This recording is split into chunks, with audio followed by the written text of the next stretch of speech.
are also fighting to restore Cuomo's proposed funding cuts. But instead of asking for more money from the state, SUNY Chancellor Nancy Zimpher wants to establish what she calls a rational tuition plan, building in annual increases to provide more predictability for students and their families. To do that, she needs permission from state lawmakers, some of whom are loath to give up legislative control over the SUNY system. Today, she formally received the green light from SUNY trustees to start the negotiation process. The Chancellor is kind enough to join me from Binghamton, where the Board of Trustees met this morning. Chancellor, nice to see you. Thank you. So this was a unanimous vote by the board and in favor of the 5-year tuition plan that you have been advocating for some time. So what does this do formally? What power does it give you? Well, it's interesting, Liz, because we've been talking to legislators and the executive offices about this idea for, well, really since last year and certainly through the budget process this year. What the board actually did today is authorize the chancellor, that will be me, to proceed with conversations with the Senate, the Assembly, and the executive branch so that we could come to some agreement, hopefully, on a rational, planned tuition policy that could extend over the next 5 years for several reasons. One, to ensure that anything we would do would be in support of access. That is our highest priority. So we want a fair tuition policy. We want a predictable student tuition policy. One of the things that people know over the last almost 50 years is that tuition has fluctuated widely, everywhere from 7% to over 40%, and it's unpredictable. Students can't plan for the 4 to 5 years that they are in college. And then thirdly, something everybody is interested in, and that's a responsible tuition policy, which makes sure that the tuition that is collected and appropriated actually goes to the campuses to serve the students. Okay, so there's a couple of things going on here. First of all, in the past, lawmakers have not given you permission to do this, and in part it's because not to put too fine a point on it, they like to have the last say. I mean, if you do this for 5 years, then they don't get to weigh in every year and say, yes, this may happen, this increase may occur, here's where the money should go. So you take the power away from state lawmakers. How do you try and convince them to give up control? Well, I have to reverse that. As a matter of fact, this still maintains control in the legislative and executive branch. What we're asking for is that they join us in agreeing to set a rational tuition plan. They would agree that it would last for 5 years, but they would also agree to what the cap or the ceiling would be. So we are not taking any control or authority out of the legislature. We still have to go to them to get this plan, to get the ceiling or to decide on the amount. And even our board, who has given me the authority to negotiate this option, it has to come back to our board in June. So I think the controls are still there. This is not a departure from that history, Liz. Well, but it's just that not every year. We're not going to be having this conversation, assuming that this goes forward. You and I would not be talking about this next year or the year after or for 5 years. Well, actually, we would. We would. Okay, Here's the deal. We're modeling. Well, no, you aren't. You're really smart. You know this. This is modeled after the capital plan, where we have the 5-year plan, but every year we come back and ask for the appropriation. So everybody knows what the amount is going to be, because it's a 5-year with a consistent ceiling. But if you model it after something everybody's familiar with, which is the way we do construction, our capital plan, we would come back every year for the appropriation authority. So I think it's a good plan. It gives everybody the same responsibility they've always had. But we would know what it is. At this moment, though, if I'm not mistaken, we don't have an actual amount, right? You're not going to them and saying, no, we don't. I want X. You're going to them and saying, let's set 5 years worth of whatever it is, the number that we come up with.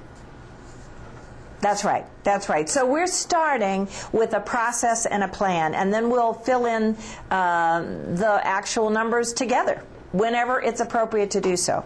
Okay, so this is actually not exactly what you had been seeking in the UB 2020 SUNY Empowerment Plan. This is something you have been advocating for a while, but UB 2020 actually passed the Senate, and the Senate Republicans say that they would like that specific plan.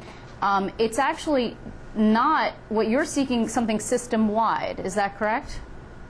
We are. You know, there's a lot going on right now, so I think it's important to sort all this out. Last year, we had a proposal called the Empowerment Plan that did speak more to authority being granted to the SUNY Board of Trustees. We learned a lot from last year, so that when we came to this budget process, we said, you know what, let's see if we can work our way into this whole process with a rational tuition plan that has the 3 characteristics you've identified: fair, predictable, and responsible. Let's assume that we can agree on a plan like that over 5 years, just like our capital plan, just like construction. Then we'll take the next step, which is, well, what would that ceiling be, which we would not even know whether we would even approach that ceiling every year. But by the way, this is what the Student Assembly has asked for: a rational tuition plan that has a ceiling every year so that we can be predictable. And that is all under the umbrella of a rational tuition. UB 2020 is a different bill. It speaks to the condition of our university centers, our research, our doctoral institutions, the cost of doing business there, and it has a whole different pathway. That is not what the board talked about today. Today, the board talked about a rational tuition plan for our resident undergraduate students. You know, Chancellor, it seems like, as you just mentioned, there's a lot going on here, right? And some of this is just sort of the state of what happens at the end of the budget. But in addition, some of it is muddying the waters a little bit. Do you think that because the Senate passed UB 2020 and is pushing that hard, that it's making things confusing the issue of tuition and procurement and independence at various different schools, and then making your job harder? Well, listen, the legislative process, the budget process is always complex, and especially as we rush to the end, and I am certainly optimistic, as is the governor, that we can conclude this budget, bring it in on time. There's a great constituency for UB 2020, particularly the Western New York delegation, and they have pled their case to the Senate, and the Senate has responded. But I have to speak in behalf of the conversations I've been having for rational tuition, which are conversations with Senator Laval, rightly so. He's the chairman of the Senate Higher Education Committee. He, in turn, and am I, having conversations with Assemblymember Glick about, because she chairs the Higher Education Committee in the Assembly. Sure. So I think there's a lot of traction around rational tuition. Yes, there's another issue brewing called UB 2020. It was on the docket last year as well. It's about our doctoral institutions. They are two not unrelated but separate issues at this time. The problem has been in the past in the Assembly, in the Democratic Conference. Where are you right now with those negotiations, not just with Assemblywoman Glick, but with the leadership? Well, we talked to a lot of Assembly members, and I feel that we've finally gotten the conversation to a point where the Assembly is very interested in a thing called maintenance of effort, the state's support for public higher education, and particularly for SUNY and for CUNY.